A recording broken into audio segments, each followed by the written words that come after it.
Selamat pagi semuanya. Terima kasih sudah hadir dalam forum diskusi kali ini. Saya Siti Aisyah. Di sini saya sebagai analis kebijakan yang dimana saya bersifat netral, tidak membela pihak manapun yang terlibat baik dari LSM, masyarakat maupun media sosial. Oleh karena itu, di sini kita akan mengkaji bersama mengenai beberapa permasalahan terkait bantuan sosial di Kabupaten Sidoarjo, mulai dari ketidaktepatan sasaran penerima, dugaan penyalahgunaan dana bansos, kualitas bantuan, sampai dampaknya bagi masyarakat. Saya harap masing-masing pihak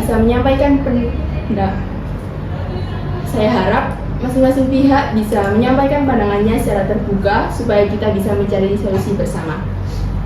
Baik, saya ingin mulai dari perwakilan masyarakat terlebih dahulu. Sebenarnya, apa yang paling dirasakan masyarakat terkait penyaluran bansos saat ini? Kalau boleh jujur, sebenarnya tuh banyak masyarakat yang kecewa, Ibu. Saya dan beberapa warga lainnya tuh bahkan saat ini tuh belum pernah mendapatkan bantuan. Padahal ekonomi saya benar-benar sulit. Sedangkan ada seorang warga yang seorang PNS itu malah mendapatkan bantuan. Kan jadinya masyarakat tuh mengira pembagian itu masih belum adil. Oh, jadi berarti masyarakat merasa dana bansos ini belum tepat sasaran ya itu? Iya benar, setiap kali saya tanya ke aparatur desanya, jawabannya tuh katanya sudah dari atas. Jadi kan masyarakat itu bingung ya, harus mengadu ke siapa lagi. Dan bahkan kasus ini terjadi bukan cuma 1 atau 2 kali. Kami menerima banyak laporan serupa dari masyarakat ini. Bahkan dari lansia dan janda yang seharusnya layak menerima bantuan sesuai dengan hak mereka, justru tidak masuk ke data penerima. Padahal dalam Undang-Undang Nomor 13 Tahun 2011 tentang penanganan fakir miskin dijelaskan bahwa bantuan sosial diprioritaskan untuk masyarakat yang membutuhkan. Bagaimana tanggapan dari pihak dinas sosial? Kami memahami keluhan dan keresahan masyarakat. Memang salah satu kendala terbesar dalam penyaluran bantuan sosial ini ada pada pendataan. Data penerima sebagian besar itu berasal dari pemerintah pusat dan diberbagi secara berkala. Nah, justru itu masalahnya ini. Sekarang kalau data masih terus bermasalah, artinya sistem evaluasi belum berjalan secara optimal. Akhirnya masyarakat menganggap ada unsurnya milikasi terhadap bantuan sosial ini, di mana yang seharusnya membantu justru tidak membantu sama sekali. Setelah saya amati, selain ketidaktepatan sasaran, pemotongan dana bansos oleh oknum tertentu, bagaimana tanggapan masyarakat terkait hal ini? Memang benar adanya terkait kabar berita di masyarakat seperti itu. Jadinya, bantuan yang turun ke masyarakat itu tidak sesuai dengan yang seharusnya mereka terima.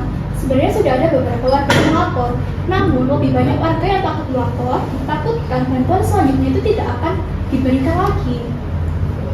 Hal seperti ini membuat masyarakat semakin kecewa, di mana yang seharusnya bantuan sosial ini harus bermanfaat untuk rakyat, tapi malah justru dimanfaatkan oleh oknum tertentu untuk kepentingan pribadinya, di mana tindakan seperti ini tuh sangat amat bertentangan terhadap prinsip akuntabilitas dan transparansi dalam pelayanan publik. Terkait hal itu, kami ingin menegaskan segala bentuk penyalahgunaan maupun pemotongan dana bansos itu sama sekali tidak dibenarkan. Jika terdapat oknum yang terbukti melakukan hal tersebut, kami akan segera menindaklanjuti sesuai aturan yang berlaku.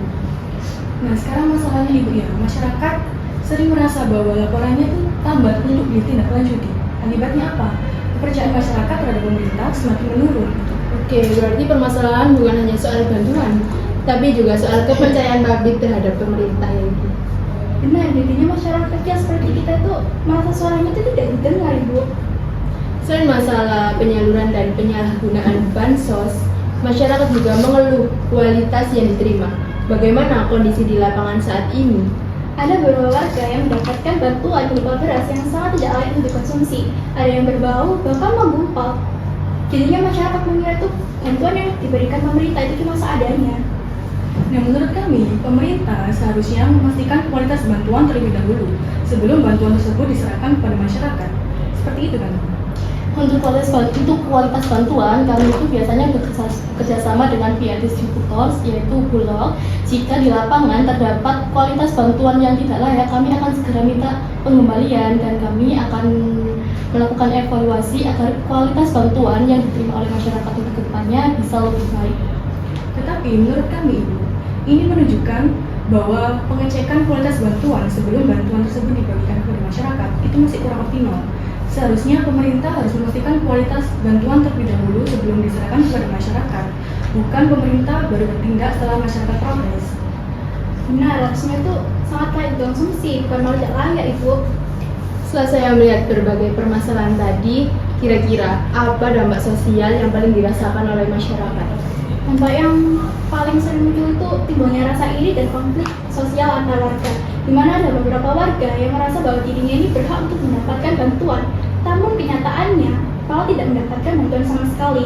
Kan jadinya timbul saling curiga di antara masyarakat.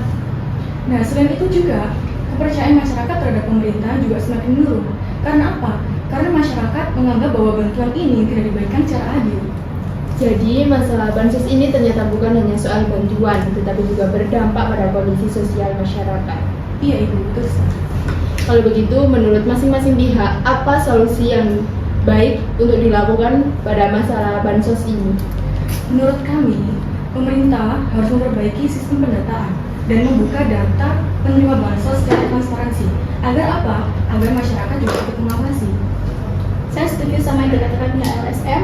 Seharusnya pemerintah itu melakukan pendataan penerimaan bansos itu secara transparansi agar masyarakat itu tahu siapa aja nama-nama yang terdaftar di sistem penerimaan bansos. Kami dari pihak Bansos akan meningkatkan koordinasi dengan pihak pemerintah dan juga melakukan evaluasi data secara berkala agar pendataan yang kesalahannya banyak bisa berkurang dan bantuan lebih tepat sasaran. Izin untuk menambah masukan lagi ya Ibu. Mohon untuk diperkuat lagi sistem pengawasannya agar apa? Agar tidak ada kendala seperti penyalahgunaan dana bansos oleh oknum-oknum tertentu. Tentu kami akan memastikan jika terdapat pelanggaran dalam penyaluran bantuan sosial, kami akan segera menindaklanjuti agar masyarakat tidak merasa dirugikan. Oke, baik. Dari diskusi kali ini dapat disimpulkan bahwa permasalahan bansos di Kabupaten Sidoarjo masih berkaitan dengan ketidaktepatan sasaran, penyalahgunaan dana bansos, lemahnya pengawasan, dan kualitas bantuan yang kurang baik. Dampaknya juga dirasakan langsung oleh masyarakat, bahkan mempengaruhi hubungan sosial dan kepercayaan masyarakat terhadap pemerintah. Karena itu, masalah bansos ini layak menjadi agenda kebijakan publik dan perlu segera diperbaiki melalui kerjasama antara pemerintah, masyarakat, dan lembaga pengawasan agar bantuan benar-benar tepat sasaran dan dapat membantu masyarakat yang membutuhkan. Saya berharap bantuan ini tuh benar-benar tepat sasaran, bukan malah tidak tepat sasaran yang kita terima, Bu. Kami juga berharap bahwa proses penyaluran dana bansos ini harus berjalan secara adil dan transparansi. Kami dari pihak Bansos akan berkomitmen untuk terus melakukan evaluasi dan perbaikan data secara berkala agar pelaksanaan bansos kedepannya bisa lebih baik dan mampu menjaga kepercayaan masyarakat terhadap pemerintah. Oke, baik, sudah cukup. Terima kasih atas partisipasi semua pihak dari pihak masyarakat, LSM, dan Dinas Sosial. Saya sebagai analis kebijakan izin menutup forum kali ini. Sekian, wassalamualaikum warahmatullahi wabarakatuh.